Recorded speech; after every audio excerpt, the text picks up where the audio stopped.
E saibam que hoje é um culto onde você precisará abrir o seu coração e estar pronto para se expressar a qualquer momento. Amém? Glória a Deus. Amém. Quantos aqui tiveram uma semana cansativa? Pode ficar com a sua mão levantada, eu te entendo.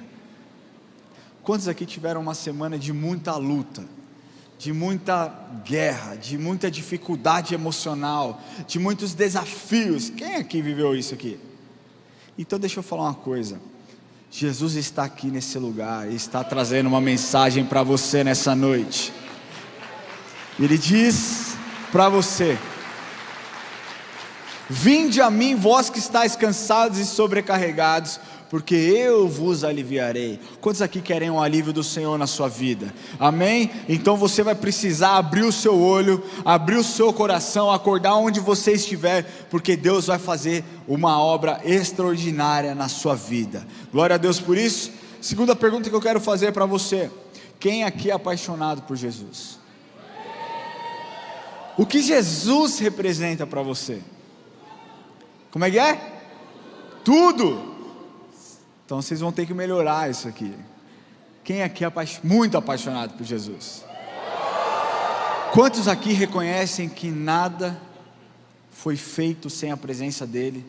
Que Ele foi quem resgatou vocês, que foi Cristo quem buscou vocês, que tirou vocês da escuridão, foi Cristo quem deu família, foi Cristo quem deu saúde, foi Cristo quem deu esperança para uma vida eterna? Quantos estão na mesma página que eu? E é sobre isso que nós vamos falar no dia de hoje, sobre Jesus. Você pode falar Jesus? Pode falar mais alto, Jesus? Glória a Deus. Presta atenção numa coisa. Na biblioteca dos Estados Unidos, do Congresso norte-americano, que é a maior biblioteca do mundo e foi inaugurada lá no ano de 1800, só para você ter uma noção, são mais de 155 milhões de exemplares em mais de 400 idiomas diferentes. Você sabe qual é o maior número de obras registradas naquele lugar? Sobre Jesus. Na biblioteca do Congresso norte-americana, existem mais obras registradas sobre Jesus do que sobre qualquer outro tipo de assunto, do que sobre música, do que sobre artes, do que sobre pintura. Você sabe que fazendo uma pesquisa na internet, e eu pesquisei, eu gosto muito de pesquisar, eu sou muito curioso, eu gosto de embasar as minhas mensagens, e eu pesquisei muito a respeito das maiores influências na história da humanidade. E eu pesquisei, nos mais diversos institutos de pesquisa, cristão e não cristão, de todos os lugares, de vários países diferentes. Uma coisa que me chama a atenção, não que me deixe espantado, porque eu já sabia, mas algo que me chama a atenção em todos esses institutos é que a primeira pessoa que todos referenciam como a maior influência que já existiu, Jesus. Você sabia disso? Todos. Você pode pesquisar na internet, você vai ver que não existe algum lugar que aponte alguma outra pessoa como o número 1 de pessoa mais influente que já existiu. Eu citei um tempo atrás a respeito de um livro chamado Who is Bigger, publicado por dois americanos, Stephen Skin e um outro, Charles B. Ward, que ele era um funcionário do Google, e foi possível através desse livro, através dos estudos que eles fizeram, inclusive usando algumas questões de pesquisas na internet, enxergar através dessas pesquisas as pessoas mais influentes da história da humanidade. Adivinha quem está em primeiro lugar nessa pesquisa? Alguém tem alguma dúvida? Quem está em primeiro lugar nessa pesquisa? Fala mais alto, meu irmão, acorda. Quem está em primeiro lugar?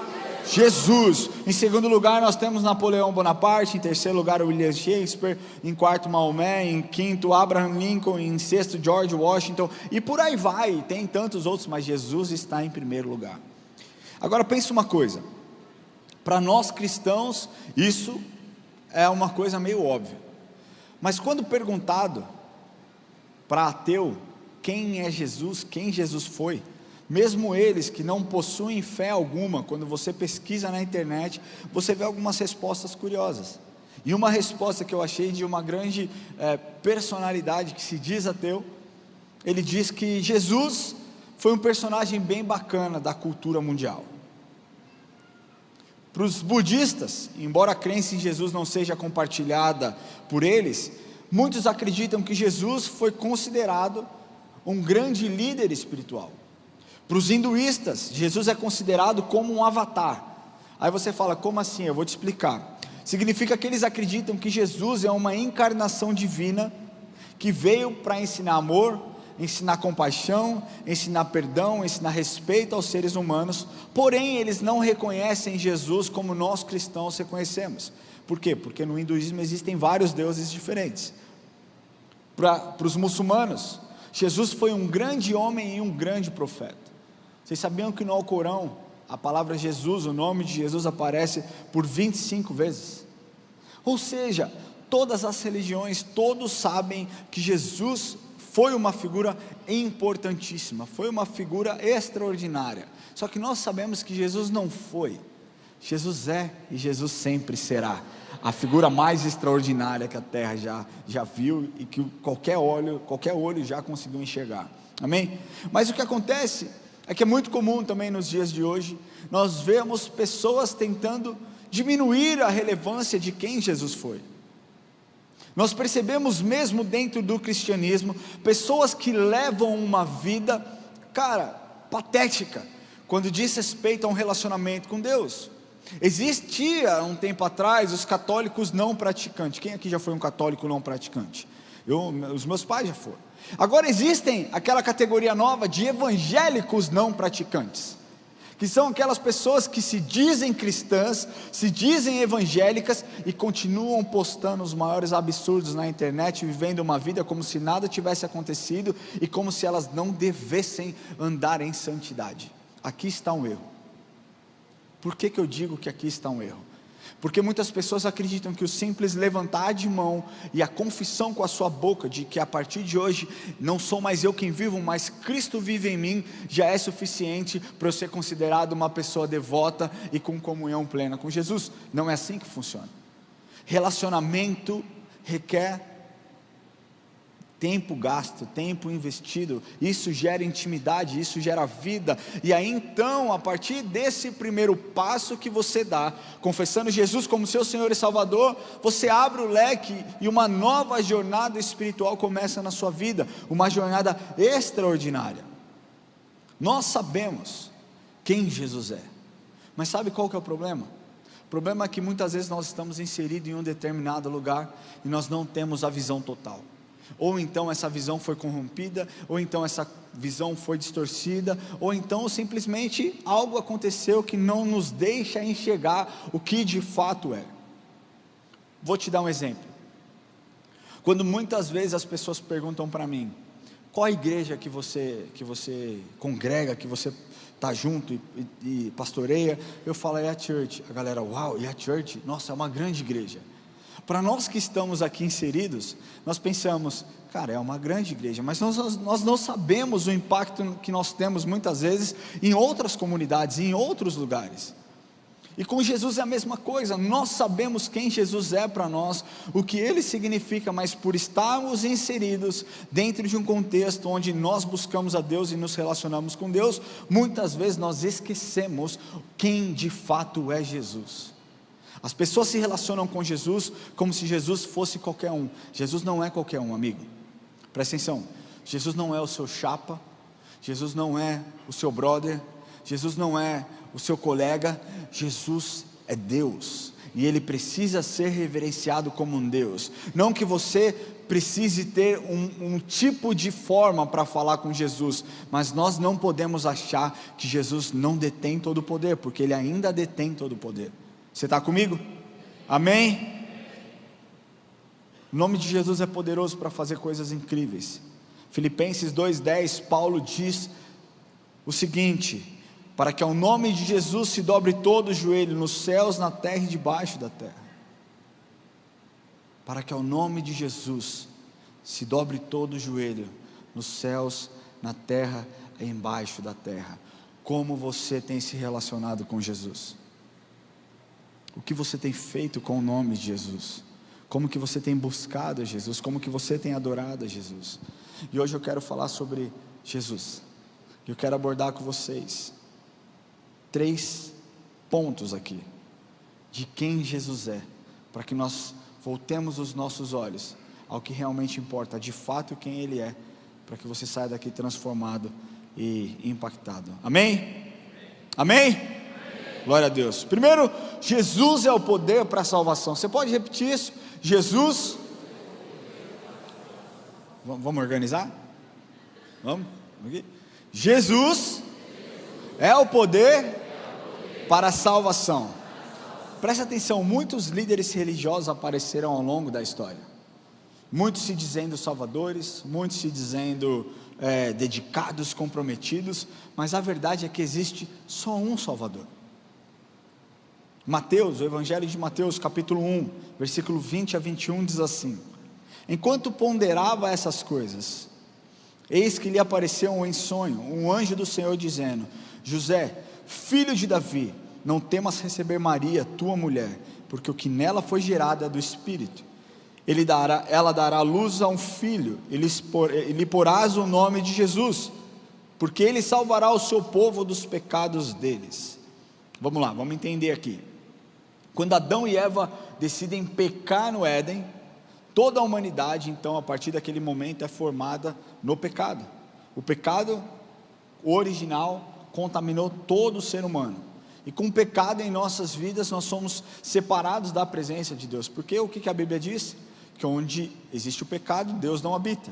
Onde existe trevas, não existe luz. Onde existe luz, não existem trevas. E é assim que funciona. Jesus não habita no pecado, e o salário do pecado é a morte, nós sabemos disso. E uma vez que Jesus não compactua com o pecado, é dessa forma. Mas presta atenção, a origem do pecado na humanidade não pegou Deus de surpresa, de forma nenhuma.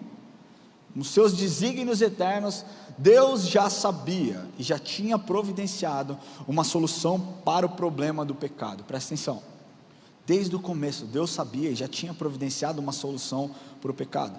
O que ele disse? Eu tenho um filho, Deus Filho, unigênito, Jesus Cristo, o Messias, eu vou enviar ele para redimir o povo do pecado. E esse plano, o plano da redenção, que foi planejado desde a eternidade, e as próprias escrituras revelam isso, revelam que lá em Gênesis tudo havia sido planejado.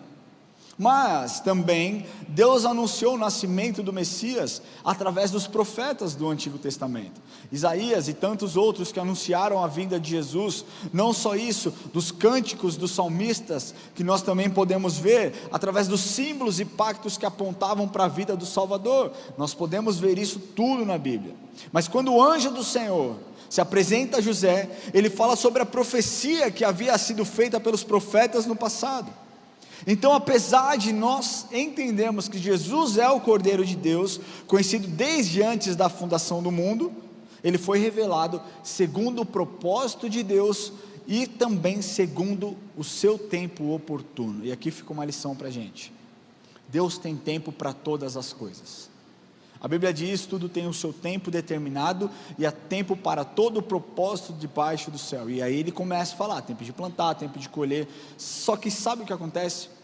Nós muitas vezes agimos como crianças mimadas. Deus, eu quero, Pai, eu quero, eu preciso agora. Parece muitas vezes os meus filhos me pedindo. O meu filho quer porque quer um bonequinho do McLanche feliz, e ele fala: eu preciso. Eu falo: você não precisa disso. O seu filho talvez também te peça muitas coisas, e você diz para ele: você não precisa disso, eu sei o que você precisa. Isso são coisas supérfluas, você não precisa disso para ser feliz, você não precisa disso para ter saúde, para ter educação. E eu quero te falar que pare de querer chantagear Deus. Está cheio de crente que fala: se o Senhor não me der, eu vou virar as minhas costas, eu vou fazer bico, eu vou cruzar o meu braço, e eu não vou mais te servir. Belém, nunca mais estou de bem. Pensa, deixa eu te falar uma coisa: Deus não te deve nada, Jesus não te deve nada. As pessoas muitas vezes tratam Deus como se Deus fosse o servo, como se Jesus fosse o servo. Presta atenção, Ele é o Senhor, você é o servo. Ele morreu na cruz, você aceita o sacrifício dele, e a partir do momento que você tem o entendimento de que ele morreu por você, você então ativa um modo que você diz: ele morreu por mim, eu vou viver para ele, e não mais importa os meus desejos, não mais importa aquilo que eu sonho, aquilo que eu quero, porque já não sou mais eu quem vive, mas Cristo vive em mim. É dessa forma que nós temos que viver, é dessa forma que nós temos que entender. Se nós cremos que Deus é soberano e tem o mundo na palma de sua mão, nós temos que crer que as portas que Ele fecha são portas incríveis e maravilhosas para nos proteger de todo mal, e as portas que Ele abre, nós também temos que entender que são portas grandiosas. Deixa eu fazer um desabafo aqui para vocês. Eu estou cansado de ver pessoas que pedem para que Deus abra as portas, e Deus abre as portas, e de repente essas próprias pessoas, por decisões próprias, sem consultar Deus, fecham essas portas. Se Deus abriu a porta, a menos que Ele diga para você sair, permaneça onde você está, porque depois que as coisas derem errado, você vai virar as costas e vai culpar Deus. Você vai falar: Deus, por que isso aconteceu comigo? Ele vai falar: eu abri a porta, você fechou, eu não pedi para você fechar. Deus tem um tempo para todas as coisas. 1 Pedro 1:20 e 21 diz assim: conhecido com efeito antes da fundação do mundo, porém manifestado no fim dos tempos, por amor de vós, que por meio dele tendes fé em Deus, o qual ressuscitou dentre os mortos e lhe deu glória, de sorte que a vossa fé e esperança estejam em Deus. Preste atenção numa coisa: Jesus sempre foi o Salvador, de modo que os ritos e os símbolos religiosos do Antigo Testamento eram temporários e apenas apontavam para a obra definitiva e perfeita que era Cristo. Antes do nascimento de Jesus, antes de Jesus vir ao mundo, as pessoas eram salvas pela fé no Messias que haveria de vir. Mas Jesus veio ao mundo e hoje nós somos salvos pela graça, mediante a fé que nós temos em Cristo Jesus, que já veio e já habitou entre nós, e hoje está aos céus, e daqui a pouco Ele volta para nos buscar. É assim que as coisas funcionam. A salvação e o advento do Salvador não foi um plano improvisado, não foi um tampão. Ao contrário, a obra da salvação faz parte dos decretos eternos de Deus. Ainda na eternidade, Deus planejou salvar um povo para si, segundo o beneplácito da sua vontade, através da obra redentora de Cristo, conforme nós podemos ler na carta aos Efésios, capítulo 1, versículos 4 a 7, diz assim: assim como nos escolheu nele antes da fundação do mundo para sermos santos e irrepreensíveis perante ele, e em amor nos predestinou para ele, para a adoção de filhos por meio de Jesus Cristo, segundo o beneplácito da sua vontade, para louvor da sua glória e de sua graça, que Ele nos concedeu gratuitamente no amado, no qual temos a redenção, pelo seu sangue, a remissão dos pecados, segundo a riqueza da sua graça. Meu querido, Jesus é suficiente. Jesus é a salvação, é o poder para a salvação. As pessoas têm buscado salvação em tantas coisas e não voltam os seus olhos para o Salvador. Quem aqui acredita que Jesus é o Salvador do mundo? Você crê nisso? Então por que você tem buscado a salvação em tantos lugares e não nele? Por que você tem olhado para tantas pessoas e não tem voltado os seus olhos para Cristo? Ele não é somente o seu Salvador, Ele é o seu provedor, Ele é o seu ajudador e Ele é o seu Senhor. Amém? Glória a Deus por isso. Segundo ponto que eu quero falar é que Jesus, Ele é a fonte da vida. Salmos 36:9 diz assim: pois em ti está o manancial da vida, na tua luz vemos a luz. Uma fonte, assim como um jardim, é um lugar agradabilíssimo. Quando eu morava nos Estados Unidos, tinha um museu na cidade que eu morava, e eu não lembro o nome direito, era Brookside, sei lá como é que chamava. E eu lembro de ir naquele museu, e era um museu que, se você me perguntar o que tinha nesse museu, eu vou falar: eu não tenho a menor ideia, porque tinha um jardim maravilhoso lá, tinha um jardim incrível para baixo daquele museu, e as pessoas ficavam horas e horas e horas sentados nos bancos dentro daquele jardim, e o jardim era bonito, era bem cuidado, era coloridos, e eu nem sou tão fã de flor assim, vocês já sabem, não sabem disso? Uma flor de plástico é muito mais barata que uma flor de verdade, e dura mais tempo. Mas a minha esposa, ela gosta das flores de verdade, que são caras e duram pouco. E essa é a minha vida. Eu estou pagando a flor do dia dos namorados, dia 10, e ela morreu no dia 15. Eu comprei no dia 12, ela morreu dia 15. E eu estou com cartão para pagar agora aqui, dia 10. Deus seja louvado. Amém? Mas é isso, não é sobre mim, é sobre ela. Mas por que eu estou te falando isso? Porque, cara, quem já foi em um jardim, já viu como funciona, já viu a beleza daquele lugar. E lá as pessoas ficavam sentadas conversando, lá as pessoas sentavam, elas liam, naquele lugar as pessoas, sabe, faziam declarações de amor, namoravam, tinham tempo com seus filhos, as crianças brincavam, e também tinha algumas fontes. Então, cara, aquele lugar era uma combinação perfeita. Todas as pessoas que foram me visitar, eu levei até aquele lugar. Mas por que eu estou te falando isso? Porque aquilo traz paz, aquilo traz beleza, aquilo de alguma forma renova muitas vezes a nossa alegria. Mas eu quero falar que Jesus é a fonte suprema para aqueles que estão sedentos, não só das coisas humanas, mas de uma paz e uma alegria que o mundo não é capaz de produzir. Jesus é a fonte que pode te proporcionar bem-estar, alegria. Você sabe que tudo aquilo que o mundo talvez possa te oferecer não vai ser bom. Deixa eu falar a real para vocês aqui. O que o mundo tem dito, através de profissionais da área da saúde, seja lá o que for, você não está feliz no seu casamento? Mete o pé, procura outra, seja feliz. Você não está feliz com a sua esposa? Mete o pé, procura outra, seja feliz. A vida é curta, você precisa viver. Seja feliz, você vai ficar infeliz. Essa é a alegria que o mundo quer produzir. A alegria que o mundo produz é do tipo: você está carente, está sozinho, cai na night, vai curtir a noite, conheça alguém, tenha sexo barato, sexo casual, é incrível, é maravilhoso. Isso é o que o mundo diz. Nada daquilo que o mundo te oferece pode ser bom, meu irmão. Você quer saber o que é o melhor para você? Busque aquilo que diz na palavra de Deus, busque aquilo que a palavra do Senhor mostra. Jesus sempre, quando nos dá conselho para nos trazer vida, nos dá conselho para nos trazer alegria, para nos tirar do peso do pecado, porque uma vez enredado nas armadilhas de Satanás, nós nos prendemos cada vez mais, e é exatamente desse jeito que Satanás quer que você viva. Então, você não está tendo um relacionamento legal com a sua esposa? Assiste um pouquinho de pornografia. Eu estava vendo, eu sigo alguns comediantes cristãos, e eu vi um muito legal, de um cara que chama Peixoto, não sei se vocês conhecem ou não, e ele está lá, e ele está encostado, o cara, pô, fuma esse baseado aqui, ele, não, agora eu sou crente, o cara, pô, não fuma, foi Deus que fez, é erva, está tudo bem, agora pode, já liberaram, nem é tão pecado, nem é crime, está liberado, faz. E ele começa a ser convencido por aquele cara, ele fala, não, mas eu sou crente, eu não posso fazer. Não pode, cara, que isso, Deus não fez todas as coisas para a gente usufrua disso. E ele fala, pô, obrigado, isso é legal, hein, qual é o seu nome? E o outro responde, Satanás.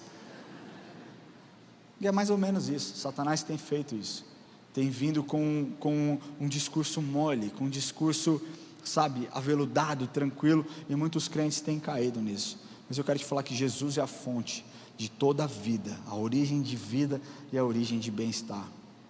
Olha lá o que diz em João capítulo 1, versículos de 1 a 5, ele diz assim, no princípio era o verbo, e o verbo estava com Deus. Posso falar uma coisa? Esse para mim é um dos versículos mais lindos e mais poderosos da Bíblia.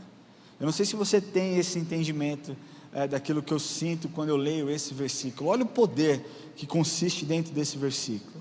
No princípio era o verbo, e o verbo estava com Deus, e o verbo era Deus. Está falando de Jesus. Ele estava no princípio com Deus, e todas as coisas foram feitas por intermédio dele, e sem ele nada do que foi feito se fez. A vida estava nele, e a vida era a luz dos homens. A luz resplandece nas trevas, e as trevas não prevaleceram contra ele. Você entende para quem você tem orado? Você não tem orado para qualquer um não, meu amigo. Você tem orado para Jesus, que estava desde o princípio, que todas essas coisas foram feitas por intermédio dele, e sem ele nada do que foi feito teria sido feito. Jesus, aquele que nós cantamos aqui por algumas vezes, aquele que você ora no seu quarto, deixa eu te falar, ele é poderoso. Não banalize quem Jesus é. Mas, voltando aqui, alguns estudiosos acreditam que o Evangelho de João é a obra literária mais importante da literatura mundial. Você sabia que nenhuma obra jamais foi tão traduzida como o Evangelho de João? Já são mais de 4 bilhões de exemplares distribuídos só do Evangelho de João. E esse Evangelho foi escrito quando todos os outros apóstolos já tinham morrido, e João escreve esse Evangelho para defender a sua fé cristã, e combater uma heresia forte que estava surgindo naquela época, chamada de gnosticismo. E João escreve para provar a tese que Jesus era verdadeiramente homem e verdadeiramente Deus. E aí João nos tira o fôlego quando nós lemos ele dizendo que no princípio era o verbo. Agora presta atenção com uma coisa: o verbo pré-existe ao tempo, ao princípio e à história. Se ele pré-existe, então ele é eterno, e a eternidade é um atributo exclusivo de Deus. Quem está comigo? Quem concorda comigo? Então Jesus não é superior aos anjos, Jesus não é superior aos profetas, Jesus era o próprio Deus, o verbo vivo, o verbo eterno, o verbo divino. E quando nós falamos que ele estava desde o princípio, nós estamos falando de toda a criação. Quando tudo foi criado, Cristo estava lá, o Deus a quem você ora, a quem você serve, aquele que morreu por você, estava lá desde o princípio, não de forma passiva, olhando e falando, gostei, boa ideia, faz mais. Não, ele estava trabalhando de forma ativa, ele estava trabalhando com Deus, porque ele é o próprio Deus. No verso 3 nós lemos, todas as coisas foram feitas por intermédio dele, e sem ele nada do que foi feito se fez. Ou seja, as coisas visíveis e as invisíveis, Jesus é o agente da criação. E esse versículo, ele quebra 3 teorias que circulam nos meios acadêmicos. A primeira teoria é que esse texto, na verdade esse texto reprova a primeira teoria, que a matéria é eterna, que a matéria sempre existiu, que o mundo existe desde sempre. Nesse texto nós podemos ver que o mundo foi criado, a vida foi gerada, tudo isso através de Jesus, do nosso Criador. A segunda tese, a segunda teoria que reprova esse versículo, diz que o mundo não gerou a si mesmo. Esse versículo comprova que o mundo não gerou a si mesmo. Esse mundo não existiu por uma geração espontânea, ele não veio a existir de modo próprio. Esse mundo foi chamado à existência pela palavra onipotente do verbo, que é Jesus. E a terceira teoria que esse texto derruba, é que o mundo é resultado de uma mera explosão. Não, o mundo não é resultado de uma mera explosão, como se mais de 93 bilhões de anos-luz de diâmetro fossem resultado de uma mega explosão do Big Bang.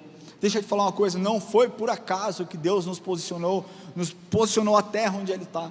Se nós estivéssemos um pouquinho mais perto do sol, nós morreríamos queimados, derretidos. Se nós estivéssemos mais um pouquinho longe do sol, nós morreríamos congelados.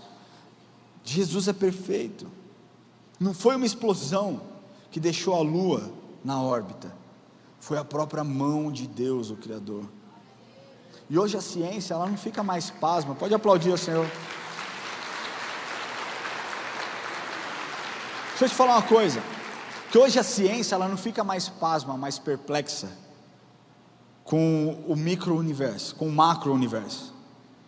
O que eles têm ficado mais boquiabertos é com o micro-universo. O macro-universo é algo grande, mas o micro-universo tem se tornado algo assombroso, espantoso. Você sabia que uma gema de ovo é mais complexa do que qualquer máquina que o ser humano já inventou? Você sabia disso? Estudos comprovam que uma gema de ovo ela é mais complexa do que qualquer máquina que o ser humano pode ter inventado.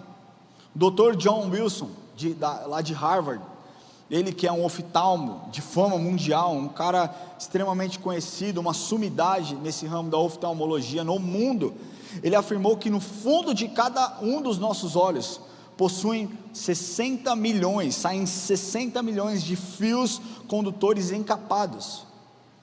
E se eles estivessem posicionados de uma forma diferente, a nossa visão derreteria.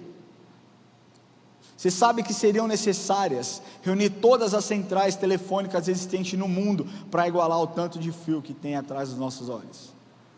Dr. Marshall Nirenberg, que foi um ganhador do Prêmio Nobel de Biologia, fez importantes descobertas acerca do corpo humano. Presta atenção, não sou eu quem estou dizendo. Você quer comprovar? Pesquisa na internet, está lá, você vai ver o que eu estou falando, tá? Ele diz que o corpo humano é formado por 60 trilhões de células, e cada uma dessas células tem 1,70 m de fita de DNA, e cada célula é uma fábrica ultramoderna, inteiramente automatizada, possui numerosas máquinas, muitos dispositivos, seções de produção, cadeias de montagem e centrais cibernéticas. Ele diz que nós temos no nosso corpo 102 trilhões de metros de fita de DNA. Ele diz que nós temos 102 bilhões de quilômetros de fita de DNA, e isso corresponde a 680 vezes a distância da Terra e do Sol. Presta atenção, pesquisa na internet. Eu não estou falando que você tem uma fita métrica dentro de você, que fique muito claro. Pesquise o que é uma fita de DNA. Veja o tamanho, cara, olha a complexidade do Deus a quem você serve. Olha o tamanho, olha a criatividade de Jesus, olha como Ele desenvolveu tudo de forma perfeita. O Dr. Lewis também diz que os códigos da vida não se originam do nada. E ele termina dizendo que vida procede da vida. Vida procede da vida, a vida que existe em você procedeu e precedeu a vida que vem através de Cristo sobre você. Jesus Cristo é o caminho, Ele é a verdade, Ele é a vida, e ninguém consegue ficar igual quando chega nele através dessa palavra. Ele é a verdadeira luz que ilumina o homem, a luz que prevaleceu contra as trevas, a luz que brilha em meio à escuridão. Ele é a luz que gera vida. Olha o que está escrito em João 6,51: eu sou o pão vivo que desceu do céu, se alguém dele comer, viverá eternamente, e o pão que eu darei pela vida do mundo é a minha carne. Um pouquinho mais para frente, capítulo 20, versículo 31, diz assim: estes porém foram registrados para que creiais que Jesus é o Cristo, o Filho de Deus, e para que crendo tenhas vida em meu nome. Quem aqui crê que Jesus é o Salvador? Quem aqui crê que Jesus é a fonte da vida? Meu querido, nós precisamos viver de uma forma mais séria aquilo que Jesus faz e aquilo que Jesus nos ensina. Nós precisamos levar mais a sério o que é ser um discípulo de Jesus. Nós precisamos levar mais a sério quem Jesus é nas nossas vidas. Então, primeiro eu disse que Jesus, Ele é o poder para a salvação. Depois eu disse que Jesus é a fonte da vida. E por último, eu quero te falar, Jesus é o centro de encontros. As pessoas, elas vivem na expectativa por encontros, não por encontros casuais, mas por encontros arrebatadores, que transformam, encontros que cara, mudam a história. Quem aqui está esperando um encontro especial com a mulher que Deus quer para você? Homens, quantos homens aqui solteiros que esperam a mulher de Deus, a mulher ideal para ele? Aproveita, irmão, estou te ajudando em nome do amor do púlpito. Ninguém, está todo mundo bem encaminhado? Depois, olha lá, só um teve coragem ali, fica, isso aí, querido, você vai conseguir a sua varoa em nome de Jesus. Os outros que levantaram, lá, o outro corajoso lá levantou a mão, é isso. Agora eu vou perguntar para a mulherada, olha lá, o outro ali está pulando, velho. Agora, a mulherada, quantas de vocês estão esperando o varão do Senhor? Aquele homem que você olhou e falou: Deus, muito obrigado por esse presente divino que veio dos céus através do Senhor. O Senhor providenciou maná, o Senhor providenciou tantas coisas, agora o Senhor está providenciando o meu varão, e eu glorifico ao Senhor. Mulher, cadê você? Olha lá, mulher é muito mais corajosa. Quer ficar em pé, para que algum solteiro te olhe? Pode ficar em pé, está tudo certo, vai que, né? Mas nós esperamos por um encontro arrebatador. Quantas mulheres grávidas nós temos aqui? Existe alguma mulher grávida? Aqui nós temos uma. Existe mais alguém? Cara, você fica esperando loucamente por um encontro. Está crescendo dentro de você, mas você não vê a hora de sair. Primeiro porque está pesada a barriga. Você não dorme. E o marido que está do lado sofre porque você ronca. Mais ou menos, né? Né? Mas você fica esperando por esse encontro. Por quê? Porque esse encontro vai fazer você olhar aquela criança e vai falar: valeu a pena. Valeu muito a pena esperar. E as nossas vidas é assim, nós vivemos esperando por encontros. Não encontros casuais que não fazem diferença nenhuma. E a sociedade tem buscado nos mais diversos lugares, e buscado em lugares errados. Você vê jovens buscando algo na balada, jovens buscando por um encontro em casas de prostituição, muitas vezes jovens buscando por encontro na internet, seja lá onde for. Mas eu quero te falar que Jesus, Ele tem as respostas para todas as suas necessidades. Entrega o seu caminho ao Senhor, confia nele, o mais Ele fará, inclusive providenciar a pessoa de Deus para você. Isso é o que Ele faz, Ele é o centro dos encontros. E sempre que Jesus se encontra com alguém, Ele transforma as nossas vidas. Quem aqui foi encontrado um dia por Jesus? Você é a mesma pessoa? Você que foi encontrado por Jesus em um determinado dia, não foi você que buscou a Ele, Ele te achou. A palavra de Deus diz que não fomos nós que nos achegamos a Ele, mas Ele se achegou a nós. Você continua a mesma pessoa? Não, por quê? Porque onde Jesus passa, Jesus transforma. Onde Jesus entra, Ele muda a história. Onde Jesus toca, Ele traz cura. Onde Jesus penetra com o seu poder, Ele nos arrebata para um ambiente seguro e um ambiente que está no centro da sua própria vontade. Esse é quem Ele é, Ele transforma o nosso caráter. Nós podemos ver isso através da história de Zaqueu. Lucas capítulo 19, versículos de 1 a 10, diz assim: entrando em Jericó, atravessava Jesus a cidade, e eis que um homem chamado Zaqueu, maioral dos publicanos e rico, procurava ver quem era Jesus, mas não podia por causa da multidão, por se ver ele de pequena estatura. Então, correndo adiante, subiu a um sicômoro, a fim de vê-lo, porque ali havia de passar. Quando Jesus chegou àquele lugar, olhando para cima, disse: Zaqueu, desce depressa, pois me convém ficar na sua casa. Ele desceu a toda pressa e o recebeu com alegria. E todos os que viram isso murmuravam, tiveram inveja, dizendo que ele se hospedara na casa de um homem pecador. Entre mentes, Zaqueu se levantou e disse ao Senhor: Senhor, resolvo dar aos pobres a metade dos meus bens, e se em alguma coisa tenho defraudado alguém, restituo 4 vezes mais. Então Jesus lhe disse: hoje houve salvação nessa casa, pois também este é filho de Abraão, porque o Filho do Homem veio buscar e salvar os perdidos. Você entende que Zaqueu, antes um publicano, corrupto, cobrador de impostos, odiado pela sociedade, talvez não se importava muito com a condição das pessoas, estava ali para fazer o seu trabalho. A partir daquele momento se torna um homem transformado, disposto a devolver, restituir aqueles que ele defraudou, porque é isso que Deus faz. Não foi uma transformação gradual, foi uma transformação instantânea, foi uma transformação imediata. É isso que Deus faz. Ele quer dar paz para as nossas almas. Jesus Cristo olhou para Zaqueu, e aquela história foi transformada, daquele homem que carregava um passado pesado de corrupção. A partir daquele dia, ele então é um homem que não mais carregava a presença do pecado, mas carregava a presença do Espírito Santo dentro dele, dado por meio de Jesus Cristo.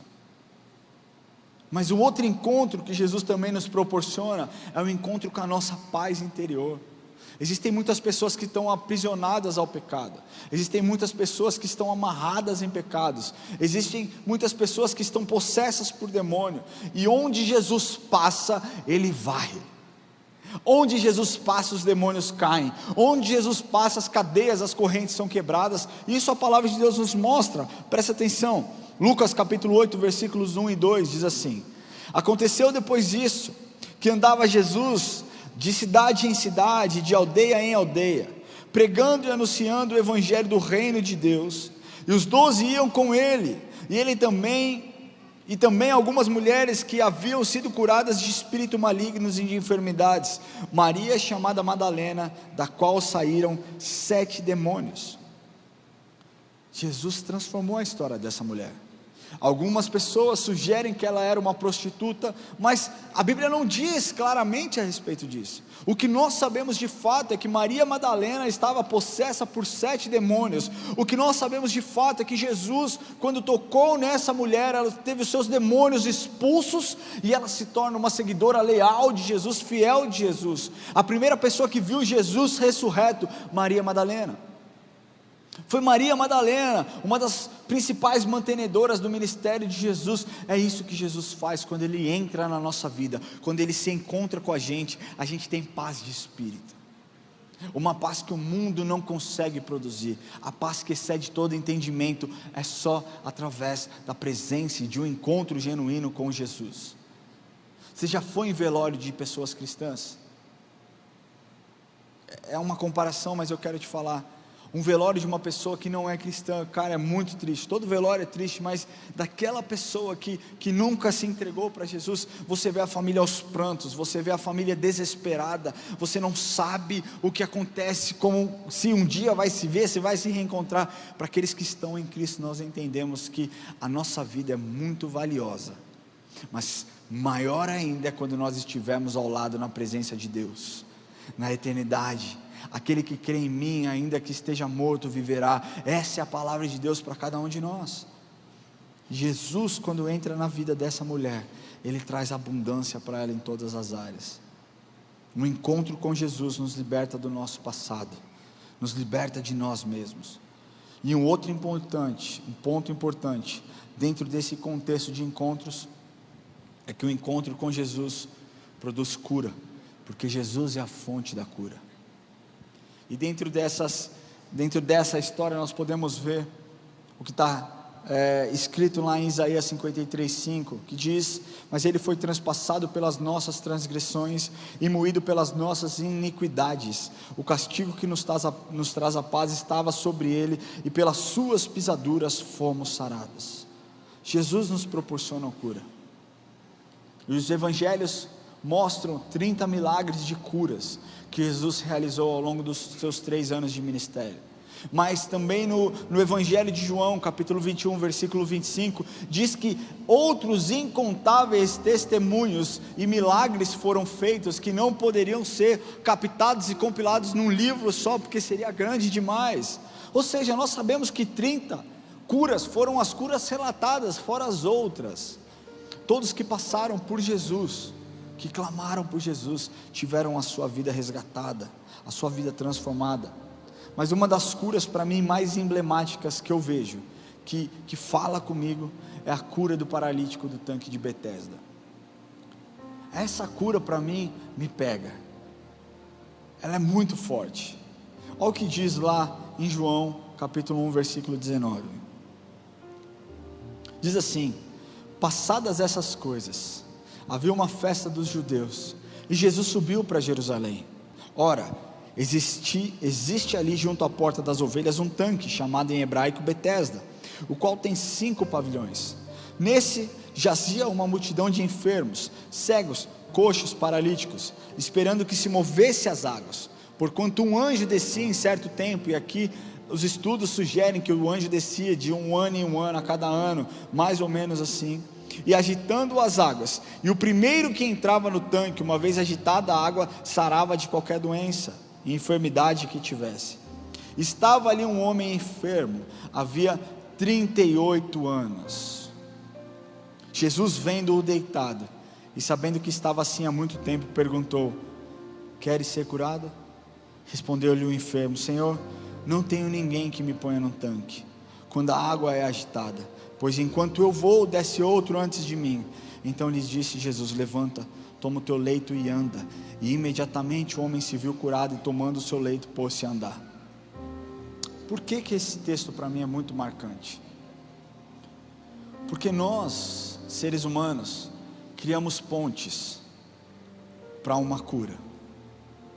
Nós criamos ponte entre nós e a nossa cura, e nós colocamos um caminho. Nós dizemos: eu preciso que um profeta ore por mim, eu preciso que um pastor ore por mim, eu preciso que um presbítero, que um diácono ore por mim, eu preciso ir no meu melhor médico, eu preciso isso, eu preciso aquilo. E o que acontece é que Jesus nunca é buscado. Existe uma história que conta que existia uma aldeia, sei lá onde, só que para essa aldeia chegar até a cidade grande, para que eles comprassem remédios, eles precisavam pegar um barco e cruzar um rio, só que nem sempre tinha barcos disponíveis para que eles fossem até a ilha buscar os seus remédios. Então aquele povo fervoroso orava, e muitos deles caminhavam sobre as águas e chegavam até o lugar onde tinham os remédios, e voltavam e davam os medicamentos aos seus filhos, às suas esposas. Vários relatos disso acontecendo, até que decidiram construir uma ponte entre aquela aldeia e a ilha onde tinha aquela farmácia. Sabe o que aconteceu? Nunca mais ninguém andou sobre as águas. Por quê? Porque existia uma ponte. Claro que isso é uma história, mas nós muitas vezes criamos circunstâncias e obstáculos para que a cura de Deus aconteça na nossa vida. Eu fico imaginando aquele homem deitado por 38 anos, e de repente as ondas começam a se agitar. O anjo do Senhor passou, as ondas se movendo, e ele vendo aquelas pessoas andando, pessoas com enfermidades que permitiam com que ela caminhassem até aquele tanque, mas ele impossibilitado. Quando um homem encosta do seu lado e disse: você quer ser curado? Que pergunta é essa? 38 anos, a Bíblia diz que Jesus sabia o que estava acontecendo com aquele homem. 38 anos naquela situação. Você quer ser curado? E aquele homem olha para Jesus e começa a explicar: olha, veja bem, a minha história é essa, eu não consigo, sempre que a onda é agitada não tem ninguém que me leve até lá, e eu não consigo. E Jesus diz para ele: então pega o teu leito, levanta e anda, você está salvo. O que Jesus fez com aquele homem foi que ele tirasse os seus olhos daquilo que estava se movendo e colocasse os seus olhos para aquele que era capaz de mover e transformar e trazer cura para a vida daquele homem. Não era água, era o próprio Deus olhando, era o próprio Jesus falando: não olhe as ondas, eu estou aqui, sou eu quem agita o mar, sou eu quem trago a manifestação e o poder do Espírito para te gerar vida. E é isso que Jesus faz. Mas muitas vezes nós nos apegamos às circunstâncias, nós estamos esperando o Espírito passar por uma onda, nós estamos esperando uma conferência, nós estamos esperando um descende, nós estamos esperando uma vigília. Tire os seus olhos dos movimentos, coloque os seus olhos para Jesus, porque quem pode te proporcionar cura é Cristo. Não é igreja, é Cristo. Nós somos um meio onde o Espírito se move, mas o Espírito se move na sua casa, o Espírito se move no seu trabalho, no seu escritório. As pessoas acham que pastor é curandeiro. Pastor, ora por mim. Eu oro por todo mundo com o maior prazer. Hoje de manhã um cara veio falar assim: por que Jesus não me cura? Eu falei: você pergunta para ele, eu não sei. Ele não disse que eu iria curar, ele disse que eu imporia as minhas mãos sobre os enfermos e eles seriam curados, mas não através de mim, através do Espírito. Deus é soberano e Ele sabe todas as coisas, e eu, infelizmente ou felizmente, não tenho a resposta para todas as coisas. A gente pode orar de novo, para que Deus renove a sua fé, para que Deus renove a sua força, para que Deus renove a sua alegria, para que Deus renove a sua confiança. Nós podemos orar para que Deus traga a cura e a manifestação da presença dEle sobre a sua vida. Cara, eu quero concluir essa mensagem falando que Jesus é incrível. Você não está impactado com quem Jesus é? Sim ou não? Você está impactado com quem Jesus é, com a complexidade das coisas que Ele faz? Nós vemos Jesus em toda a história. Nós não vemos Jesus somente nos evangelhos, nós vemos Jesus em todos os livros, do Antigo ao Novo Testamento.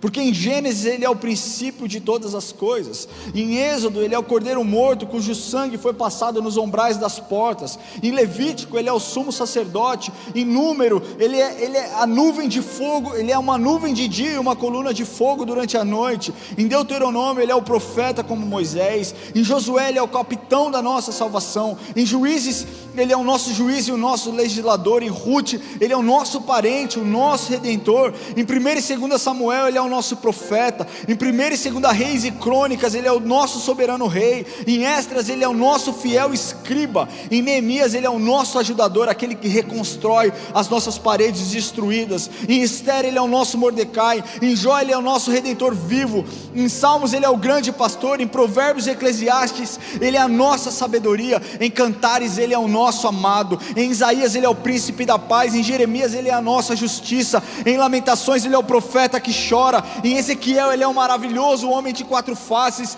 em Daniel ele é o 4º homem na fornalha, em Oséias ele é o marido fiel, em Joel ele nos batiza com o Espírito Santo e com fogo, em Amós ele carrega o nosso fardo, em Obadias ele é poderoso para nos salvar, em Jonas o grande missionário que leva a palavra de Deus ao redor do mundo, em Miqueias o nosso mensageiro, em Naum o nosso vingador, em Abacuque o Deus evangelista, em Sofonias o nosso salvador, em Ageu quem nos restaura, em Zacarias quem nos é a nossa fonte, em Malaquias o filho da justiça, em Mateus ele é o Messias, em Marcos ele é quem opera os milagres, em Lucas ele é o filho do homem, em João ele é o filho de Deus, em Atos ele é quem nos dá o Espírito Santo Consolador, em Romanos ele é a nossa santificação, em 1 e 2 Coríntios ele é a nossa justificação, em Gálatas ele nos redime da lei, em Efésios ele é o Cristo de riquezas insondáveis, em Filipenses ele é o nosso provedor, em Colossenses ele é a plenitude do Deus encarnado, em 1 e 2 Tessalonicenses ele é o nosso rei que virá,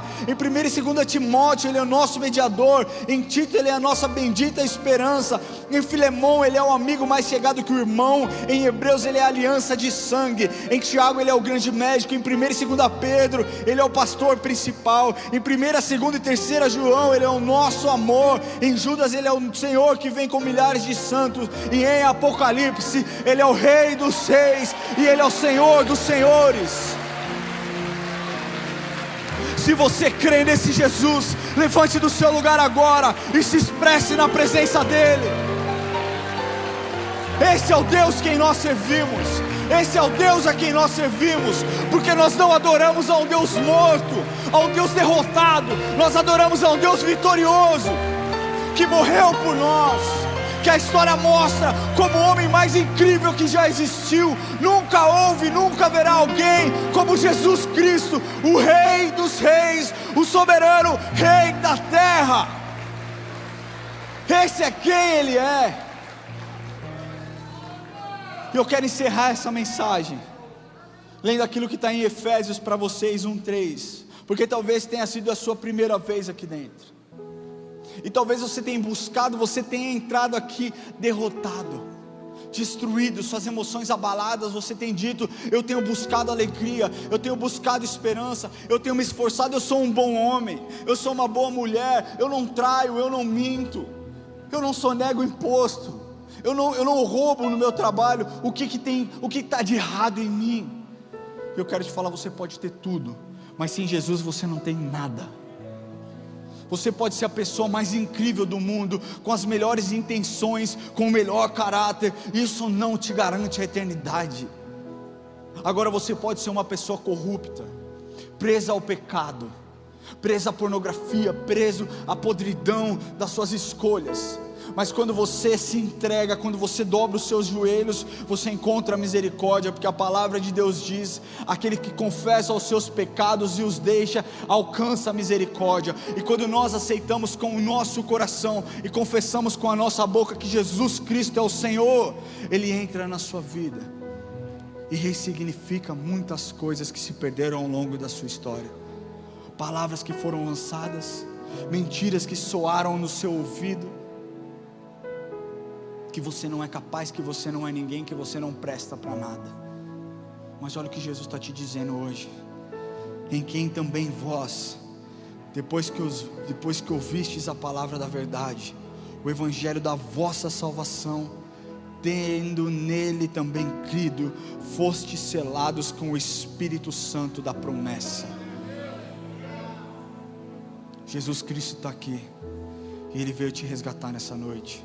Quero pedir que a igreja feche os olhos, por favor. E eu quero falar com você que entrou aqui hoje pela primeira vez e nunca entregou o seu coração para Jesus, nunca fez uma oração de entrega. Eu não estou falando sobre se tornar um religioso, eu estou falando sobre se tornar um filho de Deus. Só existe um jeito de você fazer isso, é através do reconhecimento do sacrifício de Jesus. Ele diz: eu sou o caminho, eu sou a verdade e eu sou a vida, e ninguém vem a Deus e vai a Deus senão através de mim.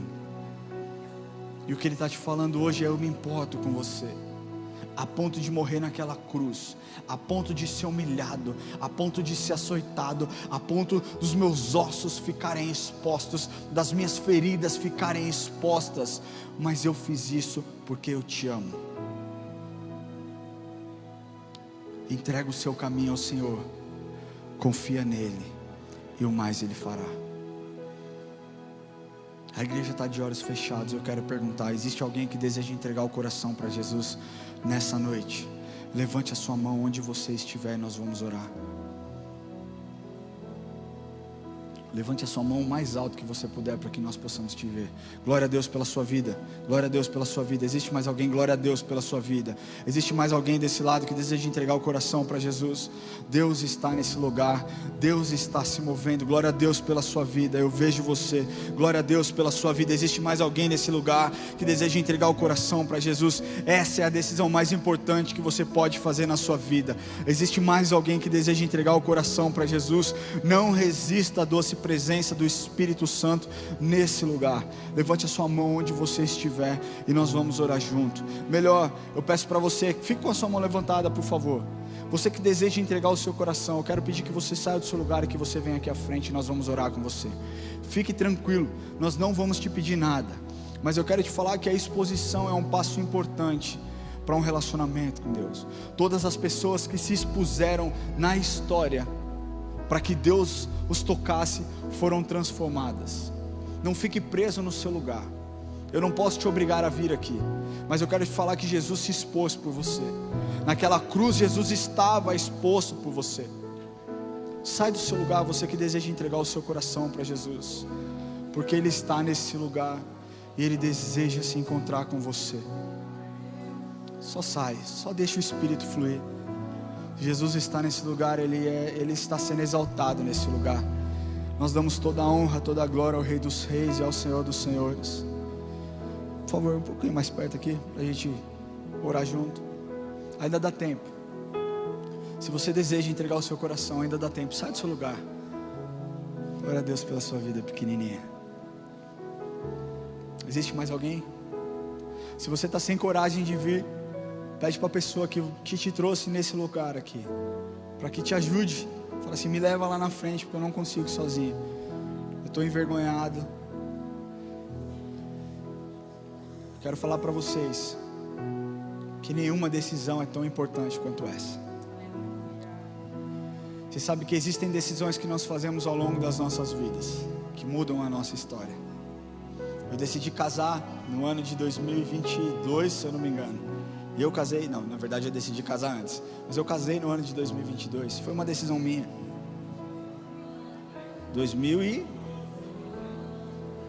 Não, perdão, eu tinha 22 anos quando eu casei. Gente, calma, eu estou cansado. Não, eu tinha 22 anos quando eu casei. Olha os meus amigos me atrapalhando. Fica quieto vocês, cara, deixa eu falar. Eu tinha 22 anos quando eu decidi casar, beleza? Entendido? Glória a Deus, obrigado. Olha lá, já errei de novo. Não é que eu decidi casar com 22, eu casei com 22. Mas deixa eu falar uma coisa para vocês. Eu escolhi. Eu estava diante da mulher mais formosa que eu já vi, vestida como noiva. Da mulher mais extraordinária. E eu disse sim para ela. Ao longo da minha vida, ao longo da minha caminhada com ela, eu disse sim para filhos. E Deus me deu 3 meninos lindos, incríveis, saudáveis. Ao longo da minha vida eu disse sim para Deus, para o meu ministério. E eu disse sim, Senhor, eu abro mão de tudo aquilo que eu tenho, de toda uma vida secular para servir ao Senhor de tempo integral. São decisões que eu fiz. Mas a decisão mais importante foi o dia que eu entreguei o meu coração para Jesus. Porque essa decisão me trouxe aqui. E eu não tinha nada para oferecer. Nada. Eu era um menino quebrado emocionalmente. Eu era um menino que buscava alegria em tantos lugares e nunca achava. Um menino não, um homem. Que a minha conversão se deu aos 19 anos. Mas o dia que eu falei para ele: se o Senhor é tudo isso que as pessoas dizem, então eu quero aceitar o Senhor no meu coração. Naquela noite ele me disse: eis que hoje eu começo uma nova obra na sua vida. E essa obra começou. Eu não sei quando vai acabar, mas todas as manhãs eu reconheço o quão agraciado eu sou pela presença dele. Não foram vocês que escolheram a Deus, Deus escolheu cada um de vocês, com as suas falhas, com as suas fraquezas. Ele viu e falou: vale a pena por você. Eu queria pedir que você coloque a mão no seu coração. Para você que nos assiste online, se você deseja aceitar o Senhor como seu Senhor e Salvador, que você repita essa oração, mas que depois você escaneie esse QR Code na sua tela. Repete comigo assim: Senhor Jesus, hoje eu entrego o meu coração em tuas mãos. Eu confesso, Jesus, os meus pecados e reconheço o Senhor como o meu Senhor e o meu Salvador. Escrevam o meu nome no livro da vida. Jesus, me ajuda nessa caminhada. Eu te agradeço pelo seu perdão, pelo seu amor e pela sua graça em minha vida. Em nome de Jesus. Amém. Amém. Glória a Deus. Eu queria pedir que vocês, se vocês puderem seguir a equipe de consolidação, nós vamos fazer uma oração individual com vocês. Nós não vamos pedir nada, simplesmente queremos orar, entender como igreja nós podemos servi-los, ajudá-los nessa nova caminhada. De longe, a melhor decisão que vocês poderiam ter tomado. Se vocês puderem seguir a equipe de consolidação, por favor. E eu queria orar com a igreja. Eu não sei quantos de vocês têm se relacionado com Deus da forma que Ele merece. Muitas vezes nós queremos pegar Deus e encaixar Deus na nossa agenda, encaixar Deus nas nossas atividades, encaixar Deus como se Ele fosse o nosso servo. Está na hora de nós voltarmos aos nossos olhos e enxergarmos quem de fato Ele é. Ele é tudo. Sem Ele nós não somos nada. Nós precisamos viver uma vida de devoção a Jesus Cristo. E você pode começar exercendo hoje, através dessa adoração que nós vamos ter nesse momento. Mas eu peço que você não se prenda. Sabe, eu sinto que dentro dessa igreja, ou talvez em outras igrejas, eu não sei porque eu não frequento outros lugares, mas eu sinto que existe um anseio de Satanás de romper a adoração, de travar a adoração. Que a adoração não suba, que a adoração não rompa, que as pessoas fiquem presas nos seus lugares com vergonha, tímidas. Deixa eu te falar uma coisa: entrega a melhor adoração para o Senhor, entrega o melhor louvor para o Senhor. Deixa fluir, cara. Se você tiver vontade de deitar no chão, deita no chão. Se você tiver vontade de ajoelhar, ajoelhe. Se você tiver vontade de rodopiar, correr nesse lugar, deixe o Espírito Santo livre para tocar na sua vida, para Ele se manifestar através de você, porque através do louvor Ele pode curar as feridas da sua alma. Através do louvor Ele pode responder todas as questões que você tem levantado, todas as suas dúvidas, todas as suas lágrimas podem ser enxugadas quando nós adoramos ao Pai em espírito e em verdade. É claro que nós vamos orar por cura, mas o principal, eu creio que é um momento de adoração àquele que é o Rei dos Reis. Nós vemos quem Jesus é. Será que você pode adorar Jesus nessa noite? No seu resto de domingo, será que você pode adorar o Jesus com a sua maior intensidade? Será que você pode fazer isso? Você que tem alguma enfermidade, nós dissemos aqui que Jesus é um encontro com a sua cura. De tantas as coisas, nós acabamos de ver a manifestação daquele Deus. Jesus é aquele que é o Salvador. E as pessoas nesse lugar foram curadas, foram saradas, aliás, foram salvas. Nós vimos também, Jesus é a fonte da vida. Eu quero declarar sobre você que toda morte espiritual está cancelada agora em nome de Jesus, que toda apatia espiritual está queimada agora em nome de Jesus. Eu declaro sobre você um fogo santo te consumindo. Eu declaro sobre a sua vida um sangue de Jesus derramando, te trazendo uma nova energia para que você busque ao Senhor com a intensidade que Ele merece. Mas nós vamos orar agora aqui, clamando o encontro do Senhor com a sua enfermidade nesse lugar, porque nós lemos que a palavra do Senhor diz que pelas suas pisaduras nós fomos sarados. E nós vamos liberar uma palavra nessa noite, não que eu tenha poder algum, mas Ele é poderoso. É o nome de Jesus, é o nome de Jesus, é o nome de Jesus. Então seja lá qual for a sua enfermidade, coloque a mão sobre a sua enfermidade. Se ela é de ordem emocional, coloque na sua mente, a mão na sua cabeça. Se ela é uma enfermidade de ordem emocional, se ela é uma síndrome do pânico, uma depressão, uma crise de ansiedade, se ela é talvez pensamentos suicidas, coloque a mão sobre a sua mente. Se ela é um câncer que já está instalado e alojado, coloque a mão sobre esse câncer. Se ela é uma dor de cabeça, dor na lombar, se ela é algum problema, coloque a mão sobre a sua enfermidade agora, e nós vamos orar. E eu creio que Deus pode operar um milagre nessa noite, porque Ele é fiel, e Ele é bom, e Ele continua sendo bom, e Ele continua se manifestando e operando cura sobre a vida dos teus filhos. Amém? Você está aqui comigo? Não me deixe orando sozinho. Você está comigo? Vamos orar agora em nome de Jesus. Coloque a mão sobre a sua enfermidade.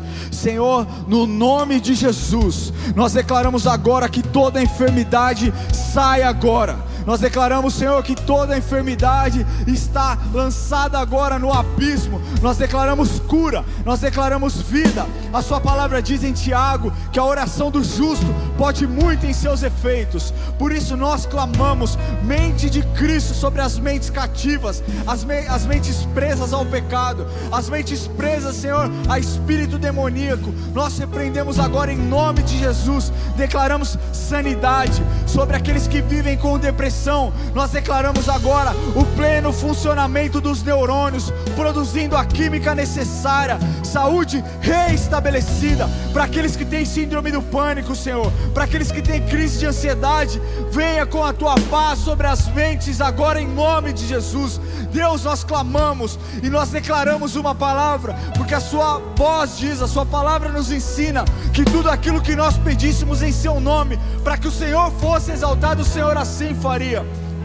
Deus, nós não estamos aqui para o engrandecimento de um ministério, mas nós estamos aqui para elevar o seu nome, para mostrar que o Senhor é o Deus que cura, que o Senhor é o Deus que pode e que o Senhor é o Deus que faz. Para aqueles que estão já diagnosticados, Deus, com câncer, com úlcera, Senhor, com hérnias, nós repreendemos e declaramos cura, o seu sangue correndo, limpando as veias, o seu sangue correndo, Senhor, limpando e tirando toda a célula cancerígena. Nós declaramos, Deus, que diagnósticos serão revertidos, e essas pessoas poderão falar para os médicos: Deus me curou, Jesus está vivo, Jesus me curou, Jesus derramou a sua cura sobre mim. Senhor, nós declaramos manifestação do teu Espírito Santo sobre a vida do seu povo nesse lugar, e que as pessoas saibam que o seu nome é cura.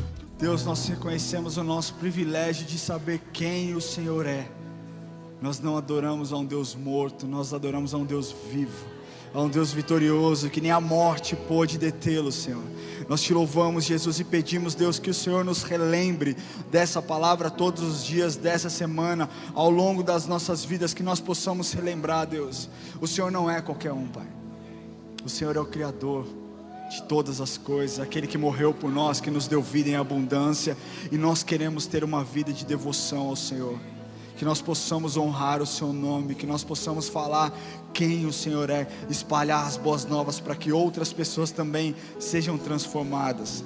Nós te agradecemos pela sua manifestação nesse lugar, Jesus, e ao Senhor nós damos toda a honra, toda a glória, e dizemos com a nossa boca que nós te amamos, Jesus.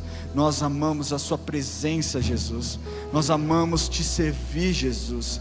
Vem reinar sobre as nossas vidas, em nome de Jesus. E eu declaro uma semana de paz sobre a vida dos meus irmãos e das minhas irmãs. Que eles possam ter um fim de noite de alegria, sabendo a quem eles servem, o Deus poderoso e Criador de todas as coisas. Nós encerramos esse culto orando: Pai nosso que estais no céu, santificado seja o teu nome. Venha a nós o teu reino, seja feita a tua vontade, assim na terra como no céu. O pão nosso de cada dia nos dai hoje. Perdoa as nossas dívidas, assim como nós perdoamos os nossos devedores. E não nos deixes cair em tentação, mas livra-nos do mal, pois teu é o reino, o poder e a glória para sempre.